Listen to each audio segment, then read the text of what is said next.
marciana que aterrissou no Rio. A passagem da cantora Janis Joplin pelo Rio de Janeiro no verão de 1970, retratada no documentário Janis Amores de Carnaval, é apenas o ponto de partida desse resenha no Decom. Os nossos convidados são Michele Chevran, que trabalhou na produção, e Carlyle Júnior, que assina o roteiro ao lado da diretora Ana Isabel Cunha. Michele e Carlyle são formados pela PUC-Rio e vão falar também sobre outros trabalhos deles. Carlyle atualmente é roteirista da TV Globo e tem vasta experiência em produção e roteiro de TV. Michele também tem atuado com produção e direção e dirigiu um sucesso do gênero True Crime, O Caso Evandro, disponível na plataforma Globoplay. Um prazer receber vocês aqui. E vou fazer a primeira pergunta para vocês dois. O filme Amores de Carnaval é construído a partir do acervo fotográfico de Rick Ferreira. Como vocês chegaram a esse material? É uma longa história. O filme foi lançado esse ano, em outubro, no Festival do Rio, mas a gente começou a batalhar por esse filme desde 2016. Foi quando a gente teve o nosso primeiro encontro com o Rick. Olha, a Janis Joplin tá aí, todo mundo tá aí, a Janis Joplin tá aí. Realmente eu não sei o que ela veio fazer no Brasil. Eu vi a Janis Joplin, eu parei. O argumento do filme é do Rick Ferreira, que levou uma proposta para um produtor, dono de uma produtora aqui no Rio, Dada Burger. E o Dada, que conhecia a Ana Isabel Cunha, que é a nossa amiga, que fez o filme com a gente, que dirigiu e fez o roteiro comigo, ele entregou para ela. Então a gente teve a missão de pensar esse projeto com cara de doc. A princípio esse projeto ia para o canal GNT, aí foi sofrendo transformações ao longo do tempo e foi aí que a gente chegou nesse acervo da Janis. Eu já tinha visto alguma foto ou outra em entrevistas do Rick, matérias da Rolling Stones, sempre em comemoração ou à morte da Janis ou à vinda dela aqui no Rio de Janeiro. Mas quando eu peguei as fotos para valer, assim, né, que acho que são mais de 50 fotos, aí é encantador, assim, que você para ver com calma, né? Você teve essa sensação quando você viu? Uhum. Você vê a Janis ali, ainda mais aquelas cenas da Praia da Macumba, é lindo. Eu falei, olha, se você quiser, vai lá pra casa. Na hora ela topou. E aí eu vim correndo, trouxe a minha câmera, eu comecei a fotografar. Eu entrei no filme já quando já tinha começado a produção, né, para tocar de fato a produção. Então esse processo mais inicial de como se deu esse surgimento do projeto foi o Carlyle e a Ana nesse garimpo, digamos ali, né, de pesquisar. A gente filmou algumas fotos sendo reveladas, sendo ampliadas, na verdade, né, reveladas não, mas ampliadas. E realmente assim, é impressionante você ver. Eu não conhecia a história da passagem da Janis, então é impressionante você ver que isso aconteceu e ter aquele documento, registro, aquelas fotos ali para provar, né, digamos. Bacana. Carlyle, essa passagem da Janis pelo Rio tinha sido pouquíssimo registrada. E como o filme resgata o protagonismo da cidade na biografia dela? Quando a gente, nas nossas primeiras conversas com o Rick, a gente rapidamente a gente foi em busca de biografias da Janis. A gente foi nas 3 principais dela. Nas 3, a da irmã, que é a Com Amor Janis, que é como ela terminava de assinar as cartas que ela escrevia para a irmã Laura, e o livro é todo baseado nessas cartas. Ela ainda dedica ali umas 2 páginas para essa passagem no Rio de Janeiro, que inclusive ali ela compartilha a carta, que a gente até usou como recurso no filme, dizendo por que ela escolheu o Rio de Janeiro, que ela se encantou pelo Rio depois de assistir o filme Orfeu Negro. E ali fala, mas fala muito en passant, né? Fala que ela conheceu aqui o David, que acabou se tornando o grande amor da vida dela. Nas outras 2 biografias era meia página, no máximo uma. No documentário que foi lançado sobre ela, também não. O Rick chegou a comentar com a gente que pegaram a entrevista dele, mas não entrou no corte final. E aí o que chamava muita atenção minha e da Ana era que ela vem para o Rio de Janeiro em fevereiro de 1970 e ela morre 7 meses depois, em outubro de 1970, que é quando ela lança um dos discos mais aclamados dela, que é o Pearl. E a gente ficou, caramba, o Rio de Janeiro tem alguma relação, tem esse protagonismo na história dela. E foi aqui que ela conheceu o grande amor da vida dela, né? Que inclusive a morte dela passa um pouco por esse amor que ela achava não ser correspondido. E a gente falou, cara, a gente precisa mostrar que o Rio de Janeiro tem sim uma importância na vida da Janis, né? Nessa passagem dela que acabou meio anônima, lá em 1970. Então acho que o documentário ele tem esse papel de recuperar esse protagonismo do Rio de Janeiro na biografia dela. Aquele estilo da Janis é único, né?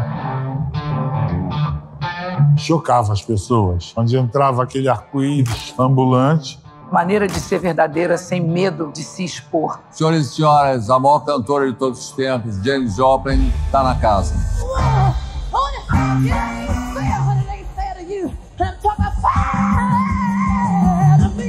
Michele, vocês identificaram com um olhar machista nos registros da passagem dela pelo Rio, né? E como o filme procura documentar as narrativas dessa época? É curioso porque agora me lembrei, quando eu soube da história que a Ana estava fazendo o filme da Janis, eu lembrei que eu tenho um documentário que eu estou pesquisando, produzindo e vou dirigir, que chama O Último Carioca Vivo, sobre o João Luiz de Albuquerque, que é um jornalista. E ele encontrou com a Janis Joplin, por acaso eu sabia dessa história, porque fazendo a biografia dele, eu descobri que ele tinha encontrado com ela no Teatro Municipal. E o próprio João, na época, né, a gente lendo a reportagem que ele fez desse encontro, ele fala que ela era uma mulher feia, cheia de espinhas no rosto, e que por ser feia e ser uma mulher que não chamava atenção, digamos, as pessoas nem sabiam que ela era Janis Joplin. Ele só reconheceu porque o João, ele morou nos Estados Unidos um tempo como correspondente da Manchete e intérprete do governo americano, e ele era casado com uma guatemalteca, que é a Elba, e a Elba reconheceu a Janis, porque a Elba morava mais tempo nos Estados Unidos e sabia quem ela era, né? Sabia toda a importância que ela tinha no underground, na cultura underground americana. Então a Elba falou, cara, João, aquela menina ali chorando porque não conseguiu entrar no camarim, no camarote, que ela tinha sido convidada para um camarote do carnaval e não conseguiu entrar, é a Janis Joplin.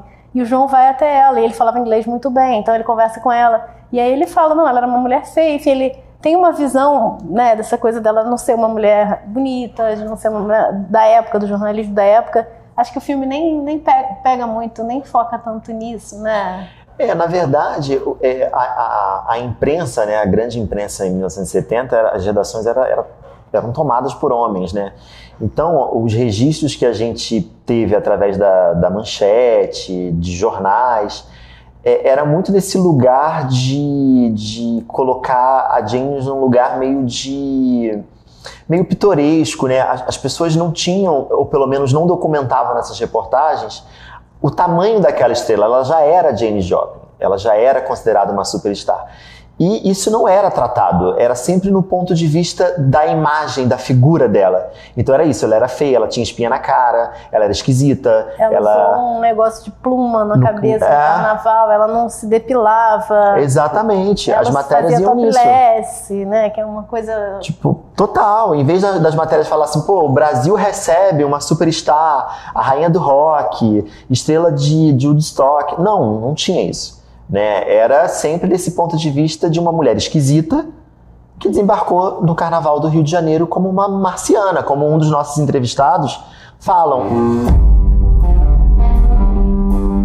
Ela veio aqui ao Copa e aí foi expulsa. Pra gente, a gente teve uma dificuldade em fazer esse equilíbrio de gênero dentro do documentário, justamente porque quem dominava essa narrativa lá nos anos 70 eram os homens. Então, os nossos entrevistados, os repórteres que documentaram essa passagem dela, eram todos homens, né? A única mulher que a gente conseguiu entrevistar, que não era uma jornalista, mas que esteve com a Janis, foi a Alcione, por acaso. E a Alcione nem sabia quem era Janis Joplin quando ela esbarrou com a Janis. Ela é a rainha do underground! Então eu acho que ter na direção a Michele junto com a Ana, e ela também na produção, não necessariamente a gente precisava falar sobre machismo versus feminismo, precisava falar disso. O olhar feminino passeou pelo doc, e eu acho que a gente conseguiu pagar essa conta pra Janis, sabe? De dimensionar para o público, pelo menos que está assistindo o documentário, que olha, que mulher incrível que esteve aqui nos anos 70, olha essa grande estrela. Então acho que o doc, de uma certa forma, corrigiu essa narrativa que era bem perversa com ela, só por ela ser mulher, né? E também muito estigmatizada por conta dela, né? Enfim, dela já ser uma pessoa que as pessoas sabiam que ela usava droga, enfim, né? Então tinha um pouco esse lugar também de... É isso, né? Eu acho que o filme faz uma análise, digamos, de um tempo, né? E quando o Casagrande fala, né, sobre o vício e sobre a dependência química, assim, a gente realmente faz, digamos, digamos, a gente atualiza essa questão, né, do estigma da pessoa que usa, do usuário de droga, enfim, no caso da Janis Joplin, da heroína, para um lugar de, tipo, de humanizar mesmo, sabe? Que mulher era aquela? O que ela estava sentindo naquela época? O que ela tinha essa questão com o álcool? Então, eu acho que a abordagem feminina também tem um pouco esse lugar de, tipo, gente, vamos parar de ver a Janis como uma mulher estereotipada, que ficava bebendo o tempo inteiro, se drogando. Vamos tentar entender quem que era essa mulher, né? Quem que era esse ser humano por trás dessa imagem, dessa figura que a imprensa estigmatizou durante muitos anos, né? Ela sabia exatamente quem era ela. Ela dizia, eu sou uma superstar.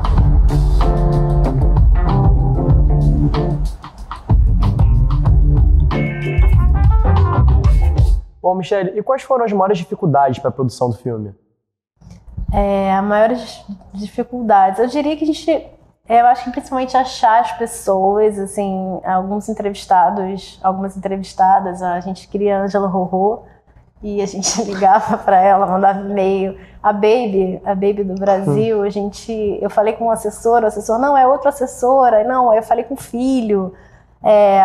Enfim, eu acho que tem uma questão de alguns artistas, Tony Tornado, né, serem um pouco blindados pelas assessorias de imprensa, né? Eu trabalho muito com documentário, então eu estou muito acostumada a ouvir. Uma vez eu ouvi da assessoria do Chico Buarque, todo mundo quer fazer documentário e me entrevistar, assim, né? Quer dizer, são pessoas que de fato devem ser muito assediadas para falar sobre assuntos, então a gente tem que ter uma abordagem muito cuidadosa para fazer a pessoa entender que é isso, a gente está retratando um momento da história, né? Assim, do Rio de Janeiro, da cultura, do rock, do próprio... Uma homenagem, eu acho, ao Rick Ferreira, né? Eu fico com essa sensação de que o filme, na verdade, prestou uma grande homenagem, que ele precisava contar essa história antes de morrer. Ele morre depois que ele filma, né?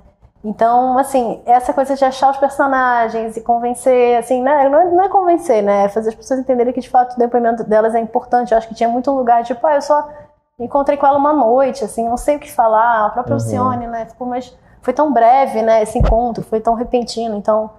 um pouco fazer as pessoas entenderem, cara, qualquer relato que a gente tiver, mesmo que seja pequeno, ajuda a construir esse quebra-cabeça que é a história da passagem dela no Brasil. Então, acho que o maior desafio foi, de fato, encontrar as pessoas e fazer elas toparem da entrevista, né? Algumas toparam de cara, o Casagrande é um super fã da Janis, né? Ele ama. Os jornalistas também que encontraram Janis Joplin, de fato, marcou a vida deles para sempre, né? Eu acho que esse encontro do Rick Ferreira com a Janis, de fato, é como se você modificasse a vida da pessoa para o resto da vida, né? Quer dizer, para sempre o cara vai ser considerado o cara que fotografou a Janis Joplin, que cedeu a casa dele para Janis Joplin. Então, é isso. Acho que foi esse o principal desafio. Assim, a gente precisou também produzir alguns objetos que a Janis usou quando ela veio para o Rio, as garrafas. Mas a gente tinha uma diretora de arte muito fera, então ela foi produzindo, ela foi imprimindo os rótulos da época, achou as garrafas,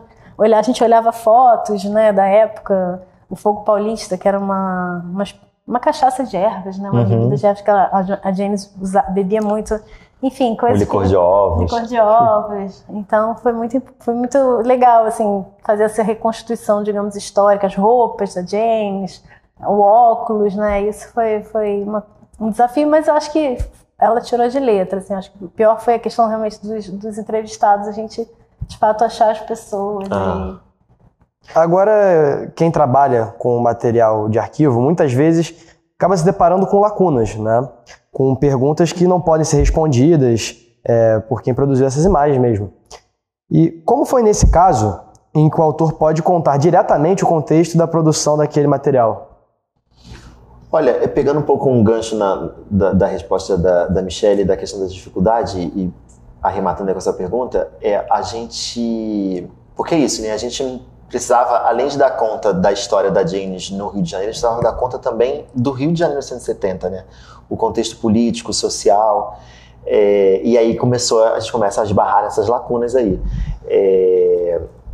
e também um acervo em que a gente pudesse unir com o material que a gente tinha do Rick Ferreira.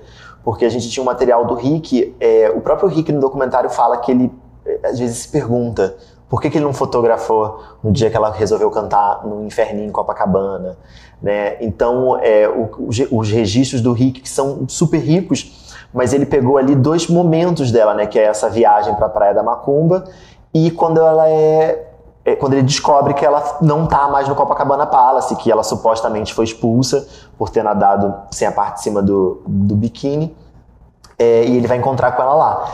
Então a gente precisava preencher esses outros momentos em que a gente, através de depoimentos dos jornalistas, das outras pessoas que encontraram com ela, como é que a gente conta essa história? E aí começa a gincana, né? Então Manchete era uma grande revista na época, só que o acervo da Manchete a gente sabia que o acervo da Manchete estava na Biblioteca Nacional, mas quem autoriza? Né? E a gente fazendo um documentário com dinheiro público, né?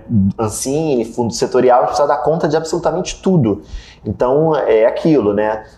Vamos usar e entregar que é da Manchete. A gente usou muita coisa também do Arquivo Nacional, tanto fotos da ditadura militar, porque era o auge da ditadura militar quando ela vem, em 70. Também a gente chegou a usar algumas coisas dela que saíram, né? A foto, aquela foto clássica dela no carnaval, que ela tá no desfile das escolas de samba, aquela foto do Arquivo Nacional. E também chegou uma hora em que a gente tinha uma dificuldade muito grande, não sei se, acho que foi até a Michelle que montou uma linha do tempo, não foi? E essa linha do tempo, às vezes, ela tinha uns buracos, assim, né?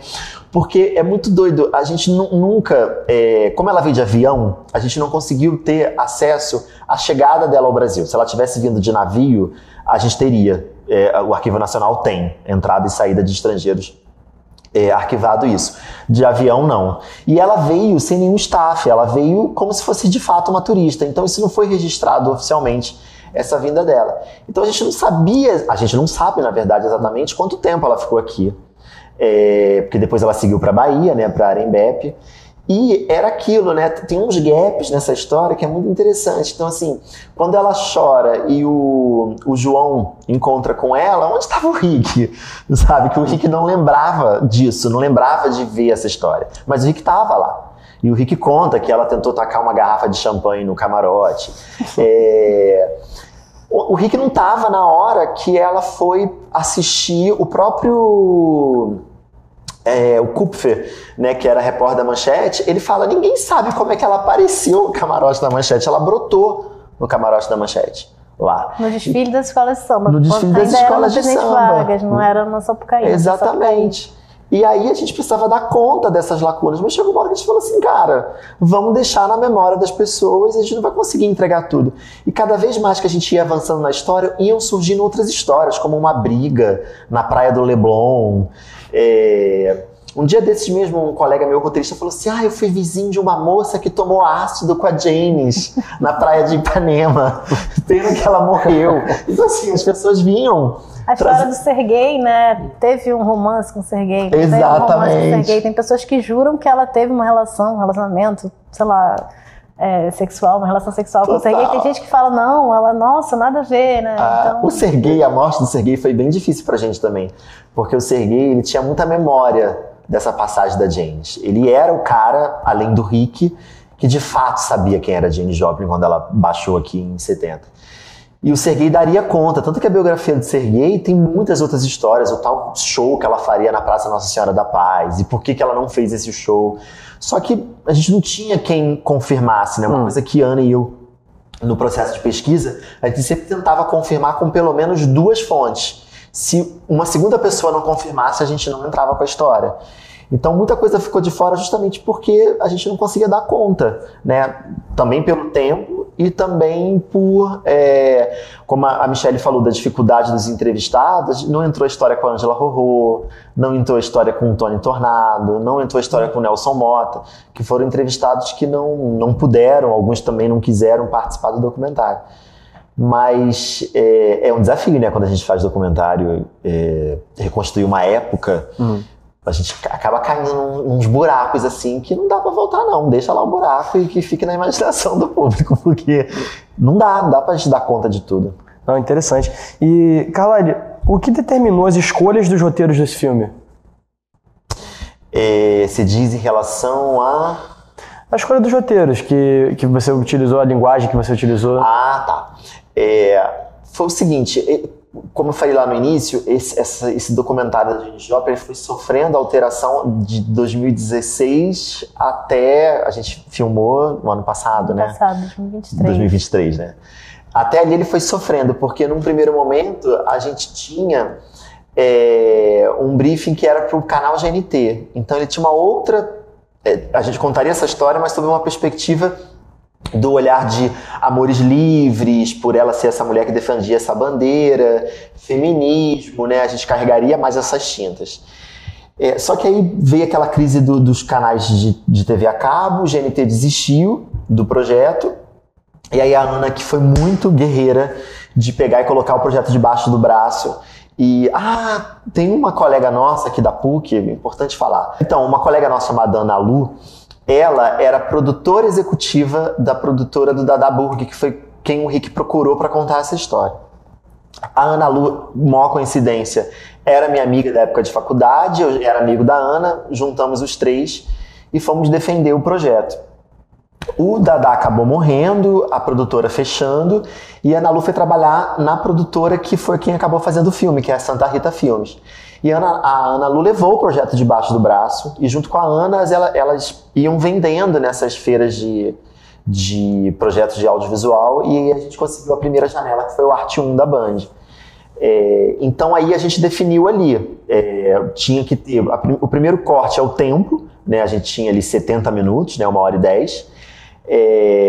Teve também um briefing do canal de contextualizar historicamente esse período. Foi aí que a gente optou por contar o período da ditadura militar ali, que ela desconhecia.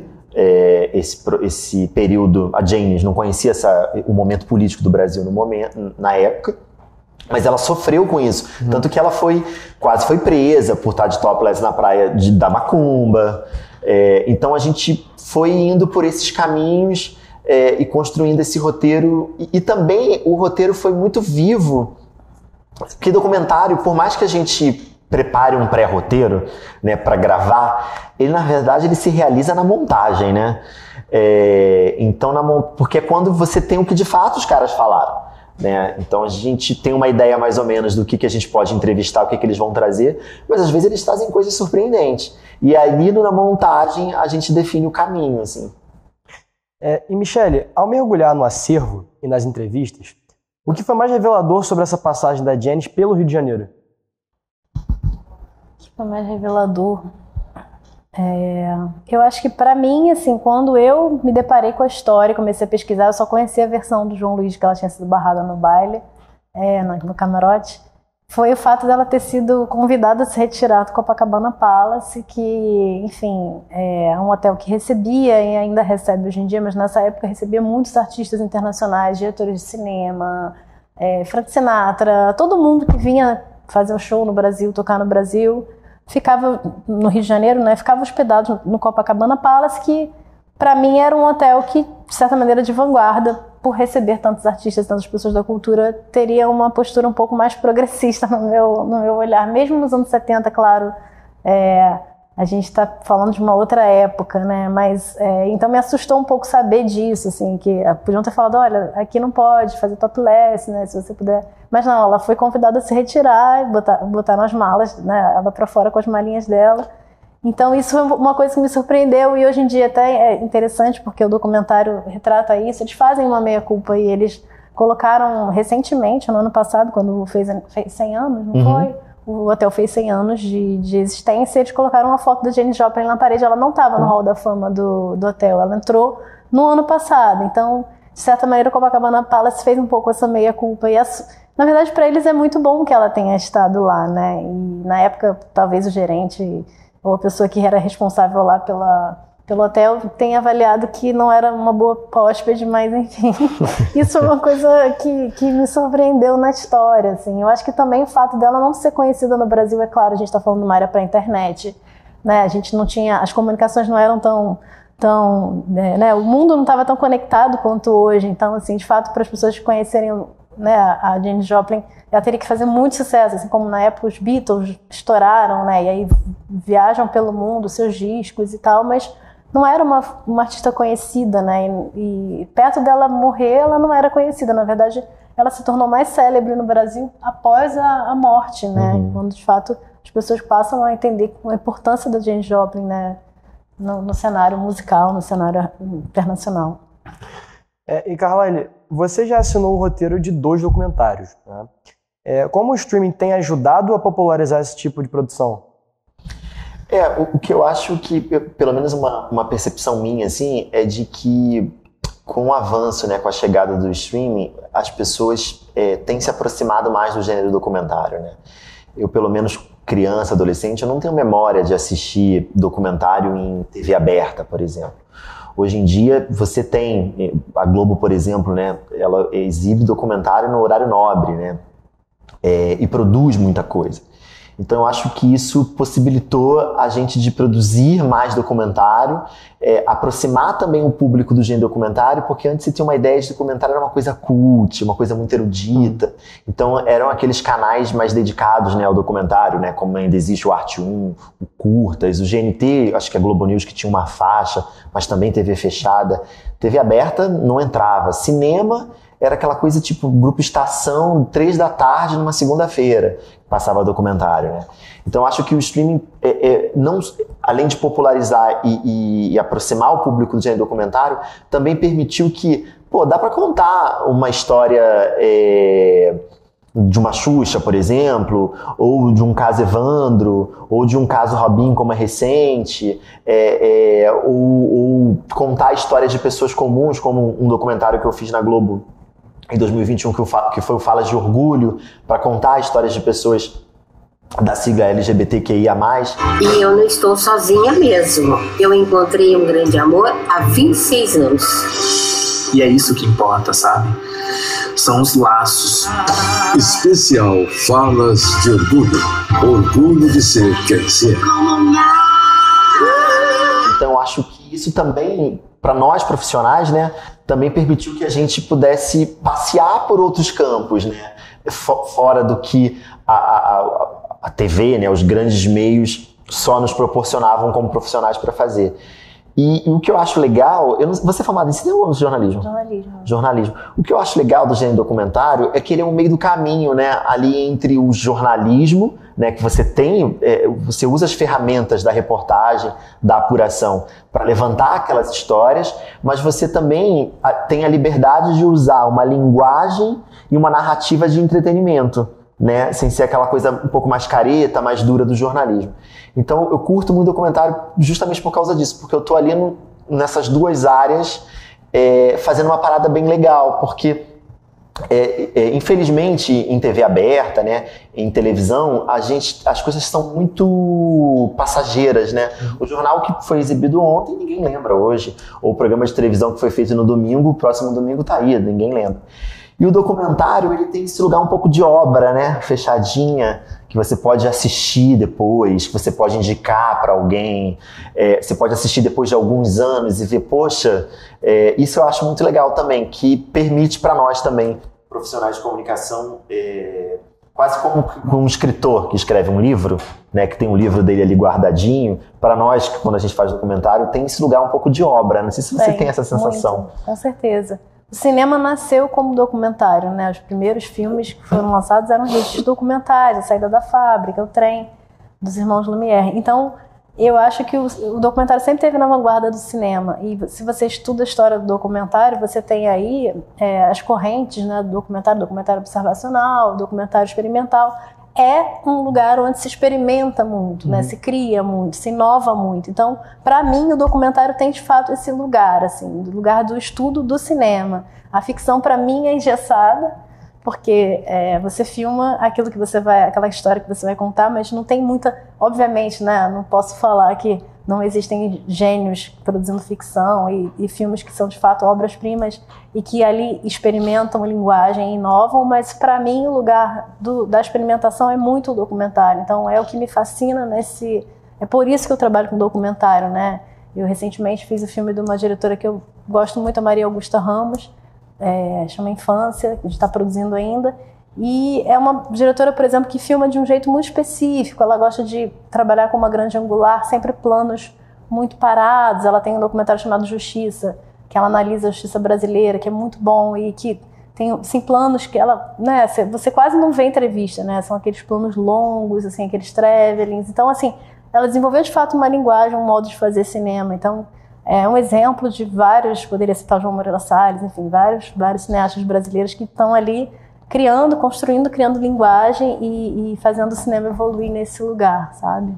E, Michele, o caso Evandro, que você dirigiu, foi a primeira série brasileira adaptada de um podcast.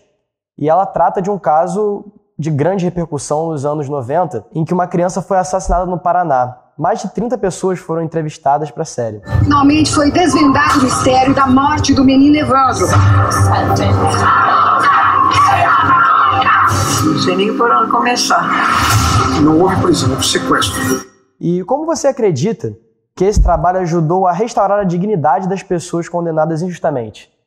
Foi muito, muito importante na minha carreira o caso Evandro. Acho que foi o trabalho mais importante, assim, não só porque tem isso que o Carlyle falou, a gente teve que se debruçar em processos e investigar, e encontrar as pessoas, assim, acabou que eu entrei numa pesquisa também, assim, de achar os entrevistados e falar com as pessoas e entender o caso, enfim, que me instiga muito. Eu acho que também tem esse lugar do documentário, do jornalismo, que está ali na origem do que eu escolhi, né, como profissão, que eu amo também. E aí, o caso Evandro foi isso, assim, obviamente o Vivan já tinha levantado muita coisa, o Ivan Mizanzuki, que foi a pessoa que criou o podcast, desenvolveu super bem. Ele já tinha feito uma pesquisa muito ampla, ele já tinha, digamos, lido todos os autos do processo, ele sabia o caso de cor, então ele ajudou muito a gente nessa pesquisa, mas foi um documentário que de fato me fez entrar muito nesse lugar de tipo investigar e pesquisar e ir a fundo no caso.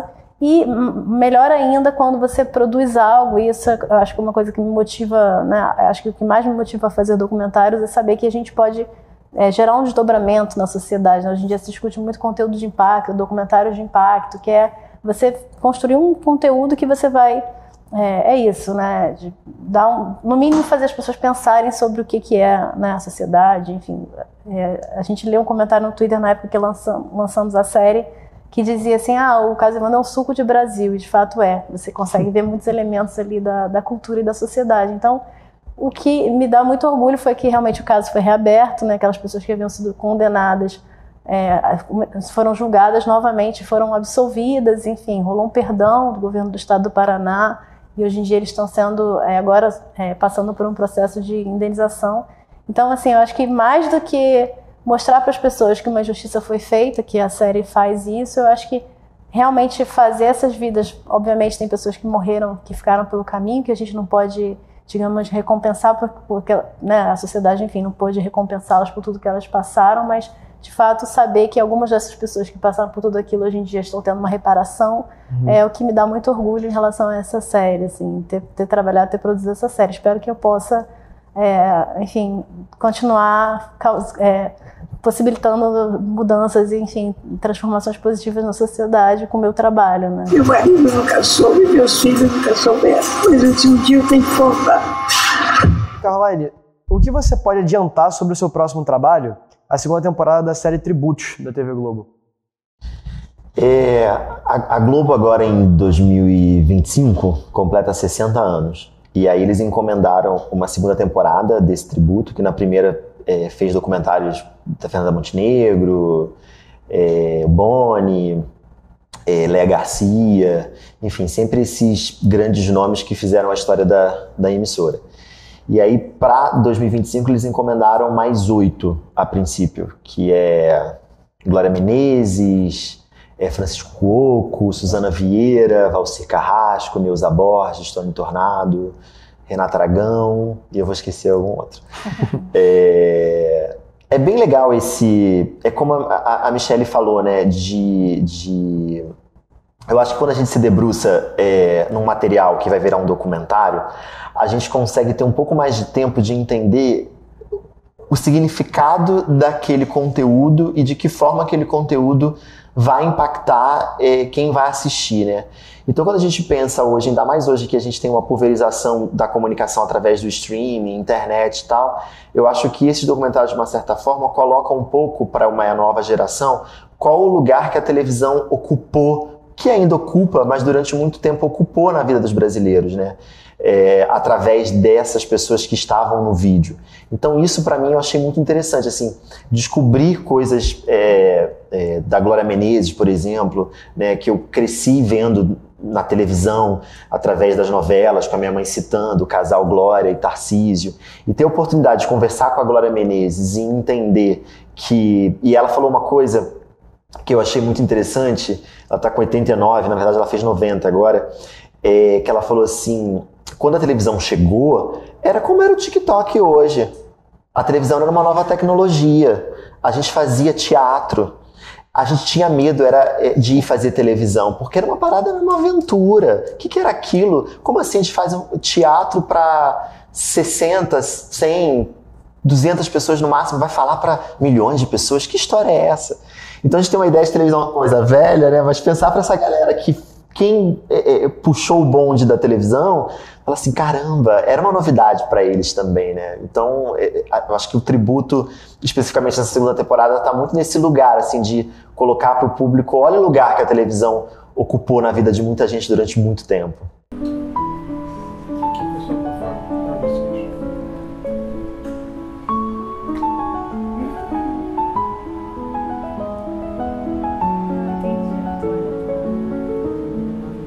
Michelle, para finalizar, eu queria que você falasse um pouco sobre seu primeiro longa documentário, que é O Último Carioca Vivo, que é sobre o jornalista João Luiz Albuquerque.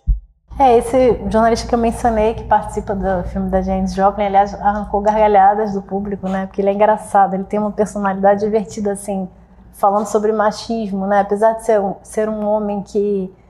enfim, cresceu numa cultura machista, ele assumidamente, ele faz uma meia-culpa e ele fala, eu era um babaca, eu era um cara, não sei se pode falar palavrão, mas eu era um cara, tipo, da época mesmo, sabe, assim, eu queria ficar com um monte de mulheres, até ele conhecer o grande amor da vida dele, que é a Elba, ele era um mulherengo, ele ia pra praia, ele era muito carioca, assim, tinha essa coisa boemia, de ir pro bar, e ele foi um dos, por acaso, assim, quando ele começou a trabalhar como jornalista, ele acompanhou o surgimento da Bossa Nova no Rio de Janeiro, assim, estavam surgindo, então ele estudou com a Nora Leão, ele estudou com o Bosco ali no colégio, então ele frequentou os primeiros encontros dessa galera compondo, então ele é uma testemunha ocular desse momento do Rio de Janeiro, assim, e também, além de tudo, ele morou nos Estados Unidos numa época que muitas coisas aconteceram. Quando a espaçonave pousou na Lua, ele entrevistou os Beatles. Quando os Beatles foram para os Estados Unidos em 1964 com uma turnê, o João Luiz estava lá e foi o único brasileiro até hoje que entrevistou os Beatles e fotografou os Beatles. E ele tem tudo ainda, as fotos, os registros. Então o João tem muita história. Ele cobriu a morte do Kennedy, enfim, várias coisas que foram passando na vida dele. E é um cara que sempre contou, ele jogou futebol com o Bob Marley. Ele sempre conta assim, porque um dia eu joguei futebol com o Bob Marley. Oi? Você fala assim, quê? E aí ele conta que ele era jornalista, ele trabalhava numa gravadora chamada Ariola, ele foi convidado para cobrir o jogo, que a Ariola convidou o Bob Marley pro Brasil para lançar um álbum, ou sei lá, acho que era o lançamento da gravadora, se eu não me engano, e aí rolou esse futebol no campo do Chico Buarque, e na hora de começar a partida estava faltando um jogador, chamaram o João. O João jogou futebol quando ele era adolescente, criança adolescente, ele joga futebol no time do Bob Marley. Então, ele tem tanta história. Eu falei, cara, por que ninguém nunca fez um documentário sobre esse cara?